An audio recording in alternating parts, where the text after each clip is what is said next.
what I'm about to teach you, we hate sin because you want to save your own generation. There's a big difference between sin and iniquity. For sin, you can repent and ask God for mercy. It is done. For iniquity, you just legitimize the operation of His Spirit. Let me read out something for you. Sin is individual wrong action. In other words, when you lie, you just sin. Sin is an act done occasionally. Sin is an external behavior. But you know the danger of sin? When you commit it again and again and again, it becomes an iniquity. What you just did that you just opened a door for a spirit. A simple illustration in the Bible. In Genesis 12 from verse 10, Abraham denied that the wife is not the wife but the sister. He claimed that Sarah was the sister. That's a lie, right? That's a sin at that level. Then Genesis 20 verse 3, he repeated that same act again. That's an iniquity. What he just did is that he has implicated the coming generation. And then Isaac in Genesis 26 committed the same sin. My brother, some of the appetite you are dealing with is an iniquity that your father and mother or forefathers brought in. Why God forgives sin? Iniquity is dealt with deliverance. You lie now, you just committed sin. You lie again. Unknown to you, you will come under the snare of His Spirit. A spirit will begin to influence your action. And as far as you are under the influence of that spirit, you will never become what you are called to be. Because Paul gave us a principle in Romans 6:16 that whosoever you yield yourself to, you become the slave of that thing. And anything you yield yourself to, if you yield yourself constantly to sin automatically becomes your master.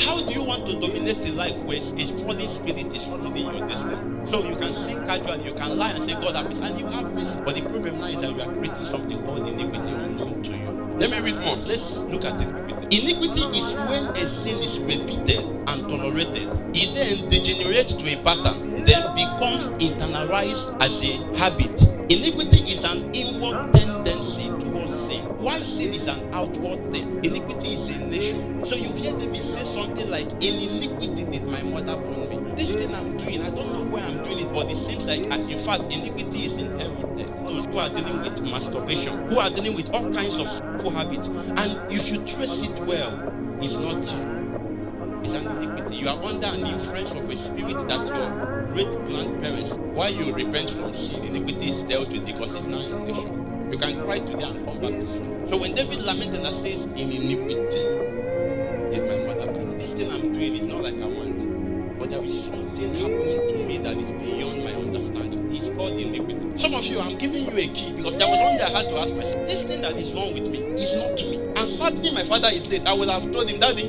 tell me the truth. Let me know what I'm dealing with. Part of what I saw in my family is anger and bitterness.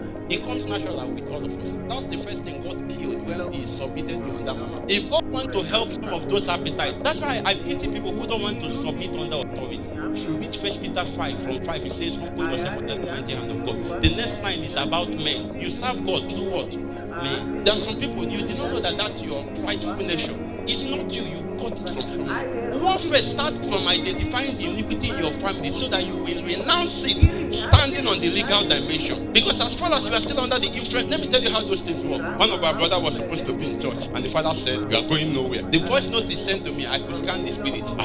Apostle, I'll pack my things, I'll leave this house.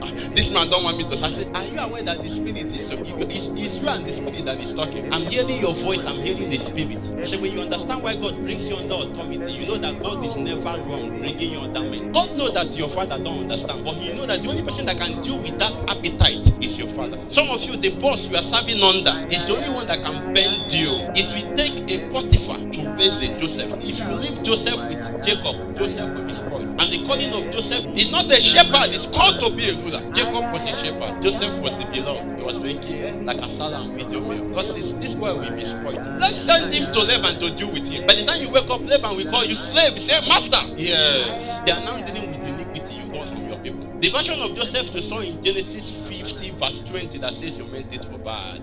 That's not the Joseph we saw when he was having dreams and he was a proud man. Life has broken the guy.